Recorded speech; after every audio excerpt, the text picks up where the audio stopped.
Well, hello, everyone, and welcome to a new episode of the Red Hot and Country podcast, which is going to be a videocast actually today. My name is Anton Garcia Fernandez, coming to you from Jackson in the state of Tennessee in the United States of America. And today I'm going to have the real big pleasure of talking about a country singer that we don't really hear about very much, but one that I have always loved, Mr. Eddie Noack. And the reason is a vinyl single that is being put out on Lonesome Blue Sounds Records by the man that you can see right there on the other side of the screen. Joining us from the beautiful city of Norwich in the United Kingdom, Mr. Billy Brookes. Billy, thank you so much for being here on Red Hot Country today. Oh, thank you. It's a great pleasure always to come and talk about music and about country music in particular. So now you are from the United Kingdom, and you are very interested in rockabilly music and honky tonk and country music and all sorts of American roots music. And my first question to you is, how did that interest begin in your life? How did that happen? How did I turn out like this? I think, well, it comes from, I think, growing up a lot and hearing things like we'd have sounds of the 60s and that kind of thing on in the background growing up, and also soundtracks from films like A League of Their Own. And I think I always had that sort of interest from what I heard as a child. And then my mum in particular, she was involved in the rockabilly scene in the sort of the 70s and 80s, and then sort of went off the scene for a bit. And as I hit about 14 and started discovering all kinds of music, I said one day, I really like this kind of thing. And my mum, who was walking through to make a cup of tea at the time, says, just offhand, if you like that, why don't you check out somebody like Eddie Cochran? And I went straight onto YouTube, as you do, and I think the first track I heard was Something Else, and it blew me away. And I thought, wow, where can I find more of this? And then you start going to gigs and things like that, and it just sort of spirals, and here I am. Now, it is true, Billy, that in the 70s and 80s there was a big revival of rockabilly music in the United Kingdom particularly, but also in the United States. What do you think British musicians in the 70s and 80s heard in rockabilly music that was so appealing to them?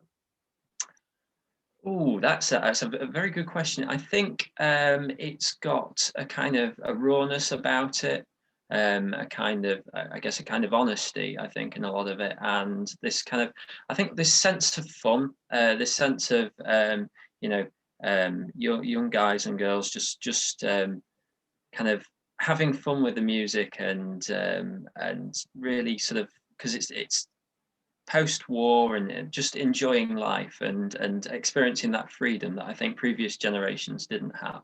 And I think it captures that. And there's definitely a connection, musical connection, really, in the sound between the punk rock of the 1970s in England and elsewhere, and the rockabilly that was, as you say, very raw and sometimes really basic, but very moving in many ways. And that is what really attracted me to the music originally. And I think we do share sort of like that kind of introduction that you had to country music and rockabilly is something that I shared, because it began with the Beatles for me. And through the Beatles, it went back to Bill Haley and Elvis Presley and Buddy Holly, Carl Perkins, all the influences that the Beatles had, and that kind of also, because of course rockabilly is deeply rooted in country music and honky tonk and all of that. It led me to country music, and through Elvis I also got to bluegrass because of Blue Moon of Kentucky and Bill Monroe. So how did you go from the rockabilly to then the country music and the blues and all the other interests that you have? I think it's sort of, I guess, a natural progression. As you say, you look at the artists, and then you look at who's inspired them, where their inspirations have come from, and you discover that obviously a lot of people that recorded maybe one rockabilly record recorded a whole kind of load of country stuff. And I think it was artists like that that crossed over. I think I remember being very interested in Webb Pierce's stuff, because obviously he'd done Teenage Boogie, which I knew, but I started to discover some of his sort of honky tonk records and thought, wow, I really like this. And then of course you find Hank Williams and that kind of thing, and that, you know, when you hear those recordings for the first time, I think that changes your sort of perspective on things. And similarly with the R&B things, you know, you listen to the records that inspired Elvis, you know, the things that inspired the Sun sound, and just go back to the roots of it really. And I just love it all. It's just great to hear so much variety. You know, that you mentioned the Sun sound, and to me that was really pivotal. It was really important when I started listening to rockabilly in the 1950s type of pioneering rock and roll. Hearing somebody like Warren Smith, you know, who could do rock and roll Ruby, but then also stuff like I'd Rather Be Safe Than Sorry, you know, or Carl Perkins, of course, Blue Suede Shoes, and all the songs that then the Beatles covered, like Honey Don't, and, you know, several others. Um, and but then you hear him do Let the Jukebox Keep on Playing or Turn Around, and you realize that it's a different sound, but there are connections, and it's the same person singing a different kind of music. And that really was the gateway for me to the wonderful sound of honky tonk from the 50s and 40s and the Western swing and all of that stuff. But in your case, Billy, you have taken it really seriously to the point where you're working on a project right now, which was one of the reasons why I decided to get in touch with you. Lonesome Blue Sounds, and you're going to put out, or you're about to put out a single that has on one side a song by Eddie Noack, which is one of the very first ones that he ever recorded or that he ever wrote, called Gentlemen Prefer Blondes. And then on the B side, we have George Jones doing one of my wife's favorites that he did in the 50s, called Never Been So Weary in My Doggone Life. Now tell us a little bit about that project. How did that come about, and how has that evolved, and whether you're planning to keep putting out records like this? Yeah, well, it's obviously firstly very, very exciting for me to be working on two sort of country singers that sort of, I guess, heroes of mine. It's come about because it's part of my master's degree that I'm doing, which is in curation at Norwich University of the Arts. I think the idea is this project that I'm working on is quite an experimental one. And we're really looking at kind of the idea of the record being kind of as an object, and how sort of objects work in a sort of a cultural kind of way, and how they give context to understanding the past and things like that. It was also because I really, really wanted to put these songs out on the 45, because I think, that's where they deserve to be. As you probably know, both tracks were unreleased on a 45 originally, so that was a big thing for me to put those out. Now, it's easy to understand that you would think of George Jones, one of the biggest artists in the history of country music, although this is definitely not one of his best known songs. And the people that know this tune really have been digging deep into the catalog of George Jones, and you know, on old LP compilations of 1950s recordings by, you know, the likes of George Jones or Sonny Burns or Country Johnny Matthews, and you know, people like that. So it is understandable that you would be interested in the great George Jones. But what about Eddie Noack? What drove you to Gentlemen Prefer Blondes by Eddie Noack? Well, that's again a very good question. I think he's one of those songwriters who, truly is a bit of ahead of his time, and I think quite underrated. I think he really missed out on his shot at the fame, just because it sort of fell all wrong for him regarding with sort of times and when he could record, and going off into the army and coming back, and sort of finding that the times had changed a bit. And I think he missed out on that shot at fame. But I think people now are starting to rediscover his music, and sort of realize sort of what a talent he was and how important it was. And it was very important for me to put the Eddie Noack track on the A side because, as you say, George Jones is very well known, but it's nice to give I think Eddie Noack that little push into the limelight, which I think he's always deserved. Now, I remember back in the mid 2000s when I was in Nashville and I was hosting a radio show on WRVU, the station there that Vanderbilt University had back in those days. It doesn't exist anymore. Now we have WXNA, which is a community run radio station, which is fantastic, that I would like to recommend to everybody out there because you can listen to it on the internet as well. But back in the mid 2000s, when I was doing that show on RVU, uh, I tried to feature Eddie Noack as much as I could, and it wasn't always easy to find his stuff until, fortunately, Bear Family out of Hamburg in Germany put out two sets that are absolutely necessary, absolutely necessary on anybody's shelf if you're a country music fan.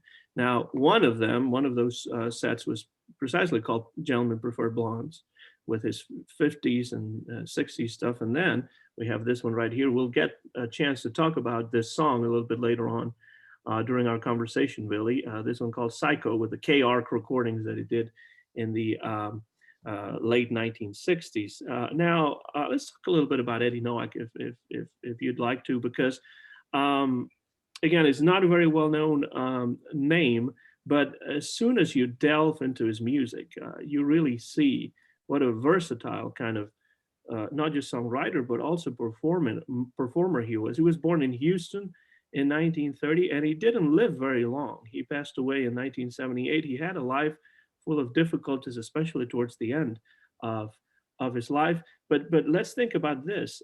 Even though he was better known as a songwriter than as a singer, his career crossed paths with Pappy Daly, with George Jones, with Lefty Frizzell. His songs were covered by Hank Snow, by Lefty himself, by Johnny Cash, even by Bob Dylan, who really held him in high esteem. So he never became a household name. Why do you think that was, Billy? What happened to Eddie Noack that he wasn't able to make it higher up the country charts? I think it was. A lot of it is around sort of circumstance. He obviously he was drafted and had to go into the army, and by the time he'd come back, I think a lot of the sort of country scene around the sort of the Houston area, the boom had sort of passed. You had sort of things like rock and roll were moving in. And I think he'd seen, you know, in that time, George Jones had gone on to be picked up by Mercury and be the sort of big and upcoming star. And a lot of other sort of labels had started to drop country artists. So I think he missed out on that. There's also the thing that he sort of, sadly, he gave away probably his best chance at fame, Too Hot to Handle, to Sonny Burns, who had the big hit with it. And unfortunately, Eddie did get his earlier recorded version out, but by the time he got his out, Sonny had really had the hit and gone all the way with that song, and his didn't really take off as well. Yeah, and in his case, we have to maybe look at his career decade by decade, in the sense that it was quite different in the 50s and then later in the 60s and even in the 70s when he recorded that tribute album to Jimmy Rogers. If we talk about the 50s, for example, I mean, he did graduate with a bachelor's in English, but he preferred to follow a career in country music as a singer and also a songwriter. And that's when he crosses paths with Pappy Daly, who was a huge name in the independent label community back in the 50s and later on. And you mentioned Too Hot to Handle. That is a fantastic song, really. And there's so much rockabilly in that song already. It's a song that I could imagine, you know, Jim Vincent doing, or you know, even Eddie Cochran. But the reality is what you said, that he put out a version that really didn't go anywhere, probably nowhere outside of Texas. And then Sonny Burns does a really good version. And I even remember that somewhere I have heard a version by Big D Jamboree star Gene Quinn, who also caught it, I think, for Capitol. I mean, I'm not completely sure now, but I have the feeling it was for Capitol. And it is just a great song. And all three versions of that tune I absolutely love. But my favorite version still remains the one by Eddie Noack himself. Yeah, I think you are absolutely right. There was a version by Gino Quinn on Capitol. I believe there's also, I think Frankie Miller did it later on Starday, and I'm not sure if Jimmy Skinner didn't also cover it at one point. So it was a very well covered song. But yeah, it is such a shame that Eddie Noack's version didn't quite make it as the Sonny Burns one did. But yeah, it's interesting also that you say about the rockabilly sort of in there, because I know that Eddie Noack wasn't he wasn't big on the idea of rockabilly. He always liked to stay true to the sort of the country roots. I think that was something he was very proud of. And I know he did cut one, what we could call a rock and roll record, but he did so under a pseudonym of Tommy Wood. Mm-hmm. And it was sort of against his better judgment. It was on the advice of Pappy Daly, and I think he was quite relieved when it didn't really sell so well.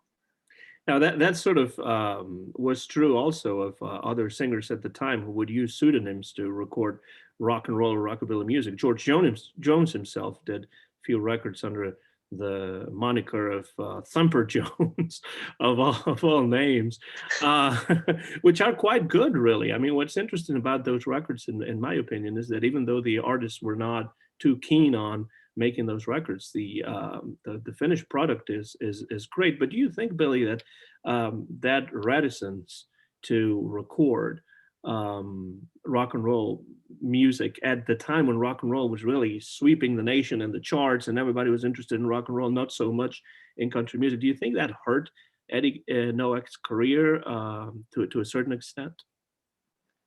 I think possibly it would be hard to say, you know, had he recorded some rock and roll records, whether they would have taken off. I think yeah, had he written something like that, I think we can assume that it would have been very good, and it would have had, you know, the witty lyrics that we know Eddie Noack for. But I think we can only really speculate on that, but possibly I think, but then he might not, you know, if his heart wasn't in it, then perhaps not. Now, it is true, as you said, that he went into the army and he was stationed in Germany in the mid 1950s during the Korean War.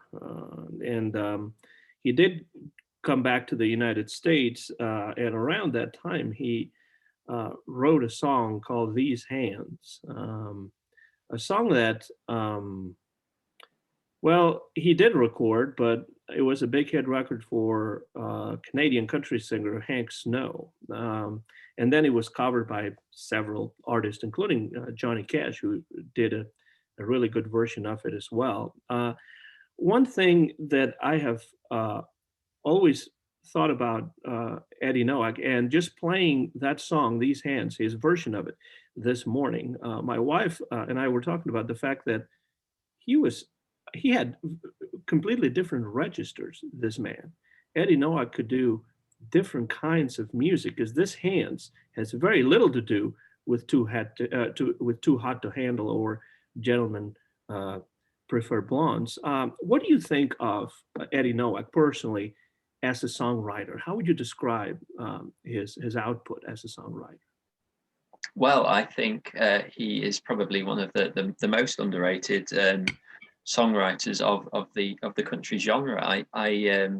You know, you only have to look at his early Starday sides, and you know, you can go from something heartbreaking to something, you know, that is got a lot of wit and clever lyrics. And you know, if you listen to things like Take It Away Lucky, just the humor in there, but without being sort of corny or cheesy. Mm-hmm. It's you know, he's very, very subtle and clever with those lyrics. And yeah, I think he's when you look at some of his later stuff, some of the darker material, when he starts to sing about drinking and you know, death and things like that, it's really, some of it is quite quite spine chilling.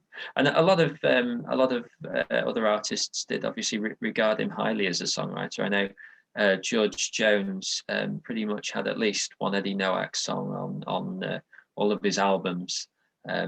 You know, following them becoming acquainted.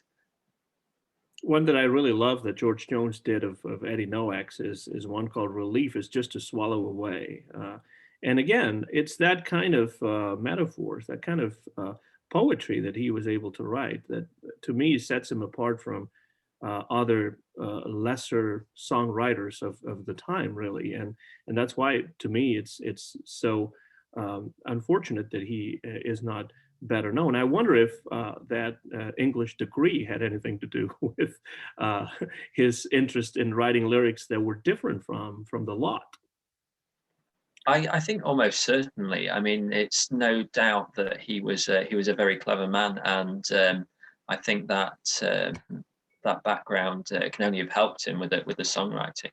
I think he's often put in the kind of the same category as you know, Sonny Burns and you know, all the other Starday kind of artists that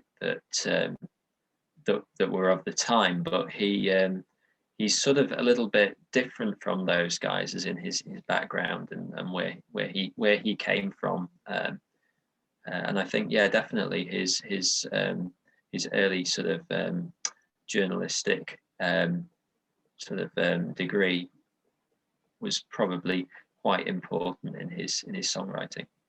Now, if we move on into the 1960s, you know, he had some records out on major labels, but unfortunately, by the 1960s, he's starting to devolve in that sense into recording for labels that were more independent labels. Some of them really fly by night sort of labels that could hardly even be called labels in some cases.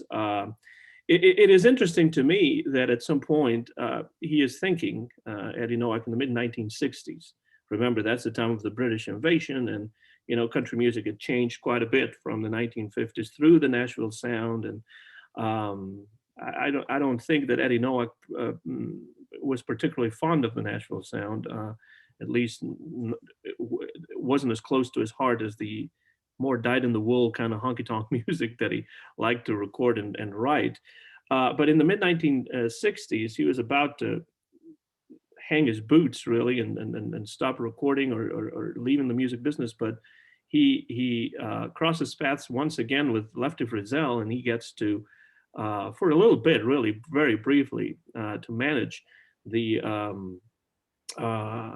publishing company of Lefty Frizzell's, and for just really briefly, maybe a year or so, and that really doesn't go anywhere.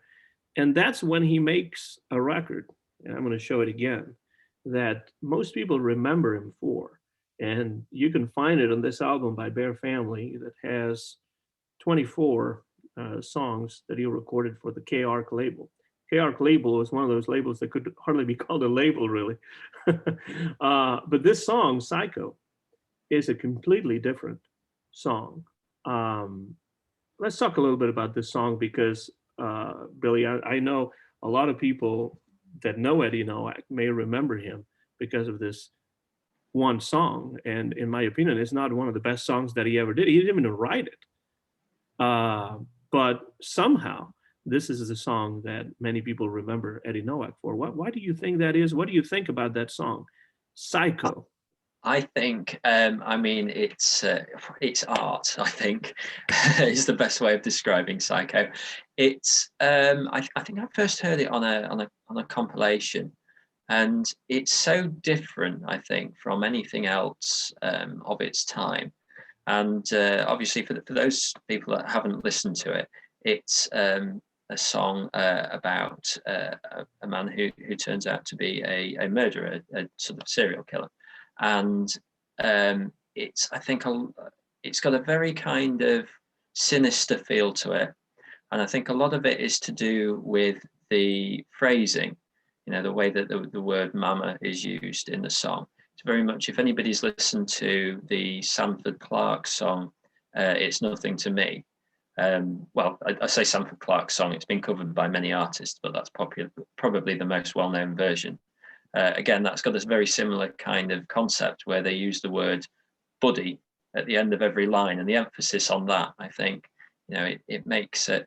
It's got a sort of a surreal, sinister feel to it, and I think that's, you know, that kind of going down that path of exploring the kind of the darker side of things was, you know, looking back at it now makes it really incredible and stands out. And I think that's a gateway a lot of the time for people finding Eddie Noack's music. I mean, if you flip that record over, you've got Invisible Stripes on the other side, which is personally one of my favorite Eddie Noack tracks.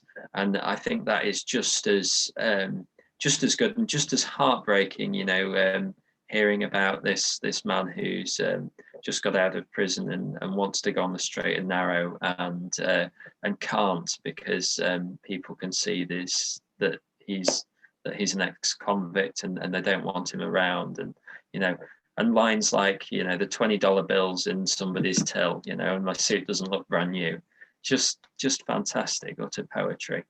So yeah.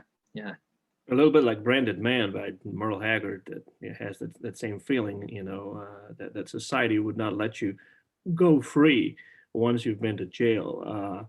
Yeah, that definitely that the flip side of Psycho is really another great song. The interesting thing about Psycho, though, is that he did not write that song. It's not an Eddie Noack originally. It's a song written by Leon Payne, the blind troubadour who also wrote classics like "You've Still Got a Place in My Heart" or "I Love You Because," that is, you know, a country classic that pretty much everyone worth their salt has recorded.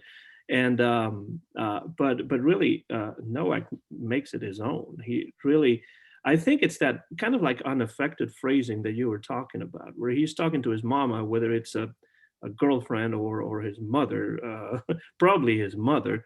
I think the cleverness of the song lies in the way that it is structured, the lyrics, also the way the guitar sounds, which is very sinister, like you say. But then also at the very end, you have that kind of um, final twist there about him perhaps or most likely killing his mother. So Yeah. it really is a dark song. Do you think there's his interest in this kind of theme has anything to do with his biography, or is he just playing a role? Not, I'm not trying to say that he was a serial killer or anything, but like, was his life going in such a, you know, a bad direction at this point that he kind of fixes his interest on more of the darker topics? I think, I mean, to a point, we could say that he starts to record more kind of songs about drinking and that kind of thing. Things like "He's Getting Smaller Every Beer" or "Relief Is Just a Swallow Away."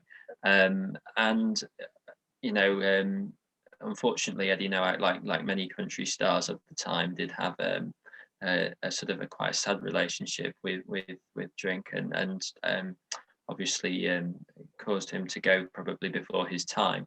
But yeah, I mean, I think perhaps I'm not sure what drove Noack to do sort of darker material. All I can say is that it was a formula that was clearly working for him. I mean, we've spoken about Psycho. It's probably also worth mentioning a later record he had on KARP as well, which is Dolores, which again, a very similar twist towards the end of the record.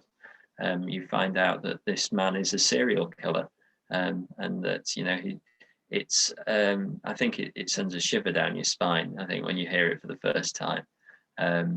But yeah, I'm not. I can't say for certain why he started to record sort of material that's based around sort of darker themes, but it's definitely. I think it's definitely a stylistic choice. You can see as he moves through his career. It's also a choice. These murder songs. It's not really new in the sense that it goes back to British folk tradition with the Oxford girl that becomes the Knoxville girl, and all the Yes. murder Yeah. ballads and that kind of thing. But in country music in particular, around that time in the late '60s, early '70s, with all those records that Porter Wagner put out, the first Mrs. Jones and the Cold Hard Facts of Life, Johnny Cash did The Sound of Laughter Ringing in My Ears. So all of those songs really were, had to do with convicts. And I mean, think about the song list that Johnny Cash sings at San Quentin or at Folsom Prison. All of those songs have to do with that, darker, more violent side, in which you can also find poetry if you really are, a good songwriter. Dolores is a great song too, and it really is spine chilling, like you say, because of that final twist that you don't expect, just like on Psycho. Unfortunately, these songs were not big hits for Eddie Noack either. Although in the UK, Psycho is fairly well known because years later, none other than Elvis Costello revives the song in a live performance that must have gotten quite a bit of airplay. Had you heard the Costello version before you heard Noack's or not? I hadn't. No. I remember hearing the Noack version first, like I say, on a country compilation or a compilation of sort of obscure sort of songs in that kind of vein. So I hadn't heard that until sort of later. But yeah, certainly I think it's got maybe now. I think looking back at it, I think it's because of the time that it was written. Uh, it's kind of amazing to us, that came out, and I think the fact that now as well with the internet, the fact that it's got a much greater audience because people can discover it much easier. That's what's made the record so collectible and makes it unfortunately go for stupid amounts of money when you when you want to buy one. But yeah, I think it's a song that's it's been rediscovered and had that second chance at fame. Money that Noah could definitely use back at the time if he had been able to get it. Somebody called Jack Kittle in the 1970s also did a version of Psycho, which is not very well known either these days. But if we move into the 1970s, we see that Eddie Noack was still active, not as much as he had been before, but he did release an album in tribute to the great Jimmy Rogers, the singing brakeman. And it's one of my favorite albums in tribute of Jimmy Rogers.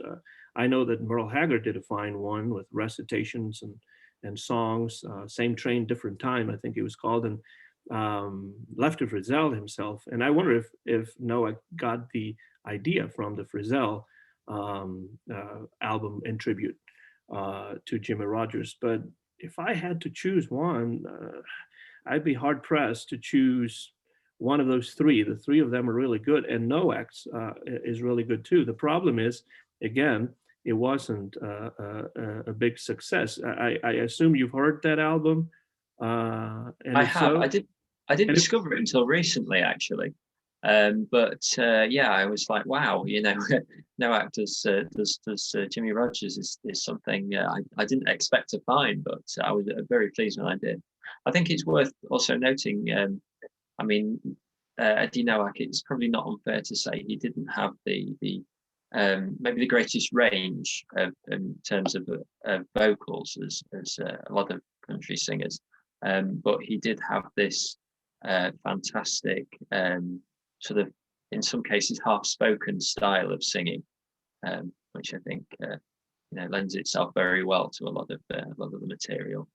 and it definitely does to the Jimmy Rogers material that the music of Jimmy Rogers really runs a thread through the whole history of country music. And Eddie Noack definitely does a good version of classic Jimmy Rogers songs on that album that we really mm, recommend to everybody out there if you haven't heard it. It is very good, but it wasn't successful. He worked also in the '70s a little bit as a producer a little bit, and then even caught an album around 1976 that was only released over where you are at right now in the UK, and he even got around to doing a tour of the United Kingdom. And I wonder, in 1976, Eddie Noack live in the United Kingdom, how much of an impact that would have made, in the sense that there was interest in rockabilly around that time and some of the early country boppers and that kind of thing. But I wonder how many people in the mid 1970s were, hip to Eddie Noack in the United Kingdom.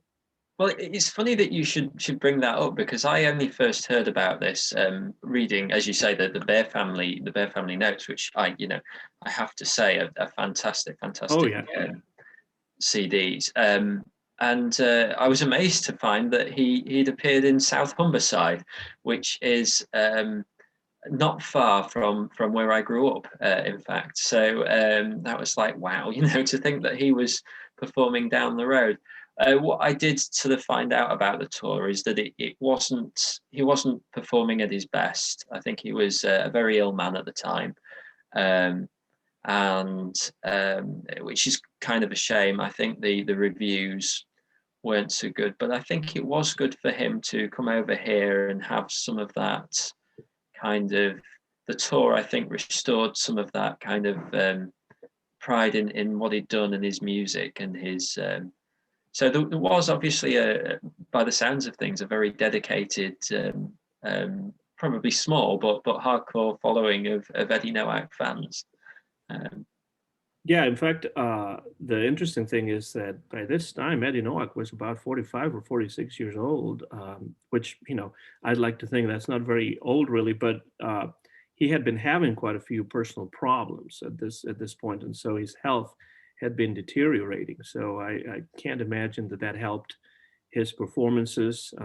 It is good, though, that around that time when many rockabilly singers were performing in Europe, in different parts, Germany, the Netherlands, the United Kingdom. He got a chance to do that, brief UK tour.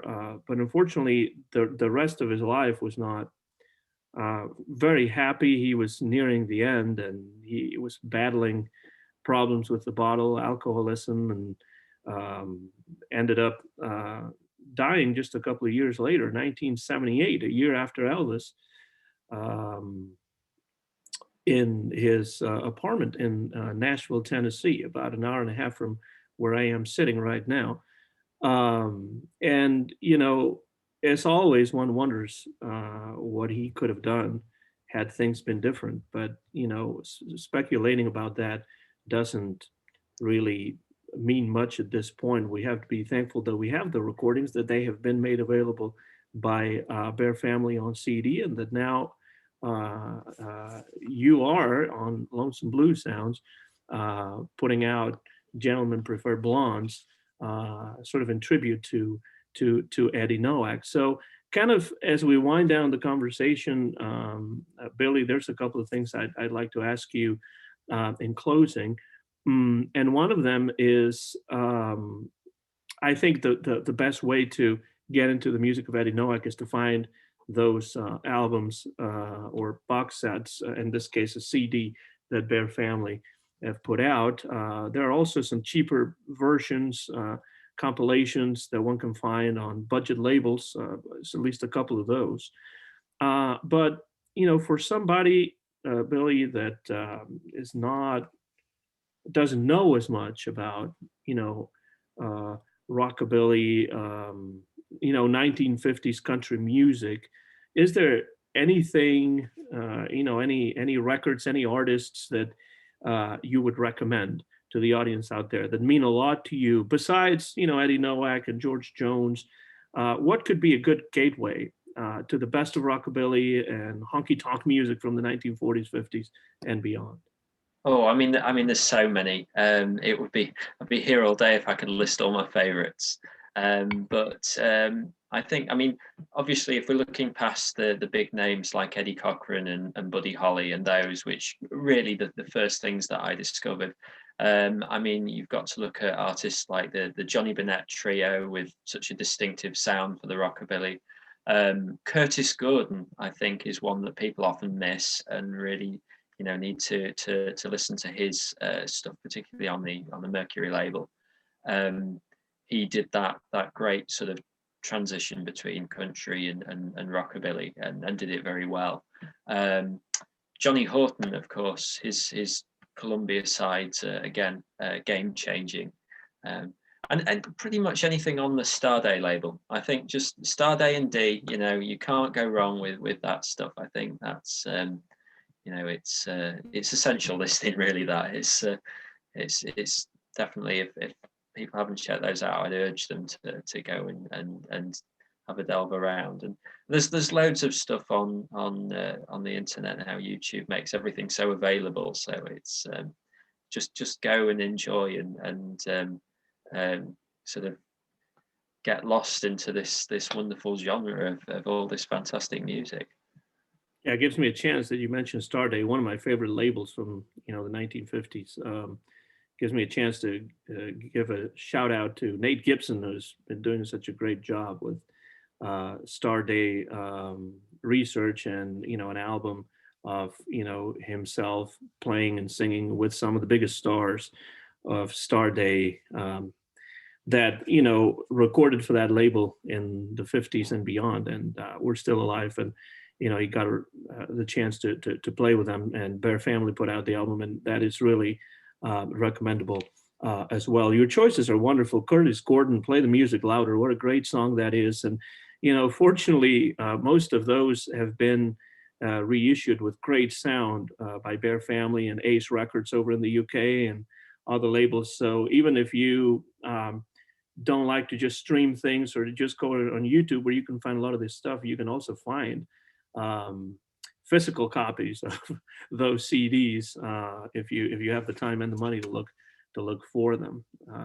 So yeah, I definitely agree with your choices. They're among my favorites, and they kind of scratch the surface a little bit, going beyond the Carl Perkinses and the Buddy Hollys and the Eddie Cochrans, Gene Vincents, and all of those great artists from the 50s.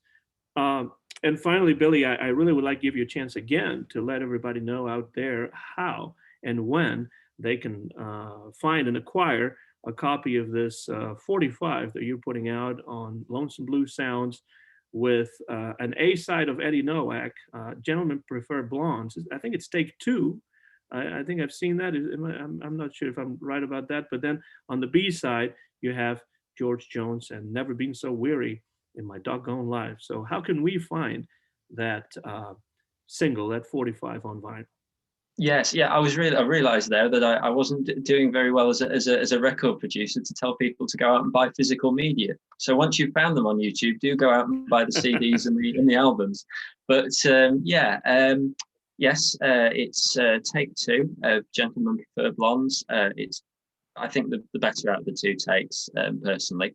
And Never Been So Weary by George Jones on the flip. They retail at £10 GBP plus postage to wherever, and you can find them. You can go on to Facebook and find the Lonesome and Blue Sounds Facebook page. You can order them through there. You can also find Lonesome and Blue Sounds on Instagram or through www.lonesomebluesounds.com, which is my website, and get in contact to me through any of those, and I'll be happy to reserve you a copy. Which they come out in sort of May or June, depending on how quickly the production goes ahead. But it's all go at the moment at the factory that's making them. So very, very excited for them to arrive soon. And we will leave all that information in the description of the video with the links and everything, so it'll be easier for viewers to get in touch with you. Billy, how did you get the masters of those recordings? How did you get, sort of the chance to issue those songs? Because I can't imagine it's an easy thing to do, copyright wise, and distribution and all that kind of thing. So how did that happen?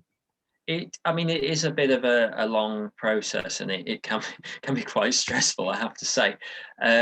But yeah, everybody's been very, very helpful. Their family themselves have let me use their remastered copies. I have had to get in touch with the original copyright owners where possible and we make every effort to do that to make sure that everything is licensed correctly. And yeah, so I have to say I'm very, very happy with the quality of the recordings because they've come from their family. And yeah, and we've had to do, obviously, sort out all the rights and things, but it was a process that was worthwhile. And that goes for the photographs as well. We've managed to get a great photo of Eddie Noack and of George Jones, and I've got to say a shout out to the Leon Cagrice archive, who very kindly let me use their photograph of George, which is yeah, I think just it makes it to have the cover sleeve, which has been designed as well by a wonderful graphic designer called George Guntrip, who has done the release, the justice that it deserves as well. So very, very pleased about that.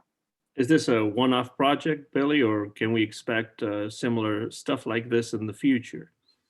Well, I'm hoping so. I'm hoping so. We'll have to see how this one sells first. But yeah, I've got a few ideas of other bits and pieces I would like to release that either haven't been released before or are hard to get. And just to make those records a little bit more accessible to people who want to have them in that, the format that they should be, really. Well, we wish you good luck with this project, and you'll have to reserve one for us right here in Jackson, Tennessee. Thanks a lot, Billy, for taking the time to talk to us here on Red Hot and Country about the great Eddie Noack. And everybody out there, don't forget, Lonesome Blue Sounds putting out Never Been So Weary by George Jones on the B side, and Eddie Noack's Gentlemen Prefer Blondes, the best of the two takes, take number 2 on the A side. Billy, thank you so much, and we look forward to having you back at some point if you'd like to talk about any other of your country, rockabilly, blues, rhythm blues music interests. It has really been a pleasure. It's been an absolute pleasure for me too, and I would love to come back and talk more about music anytime. It's been great. Well, this has been a new episode of the Red Hot and Country podcast, videocast in this case. My name is Anton Garcia Fernandez, coming to you from Jackson in the state of Tennessee in the United States of America. Mine is the copyright, and also Billy's is the copyright of this conversation, which will appear on my YouTube channel, Anton GF, fairly soon. And of course, it was recorded live in Jackson, Tennessee, and also Norwich in the UK, where Billy is right now, in the month of February of 2021. Thank you very much for listening and for watching, and we'll be back with you real soon on Red Hot and Country, as old Hank would say, if the good Lord's willing and the creeks don't rise. Thank you very much. See you next time. So long, everybody.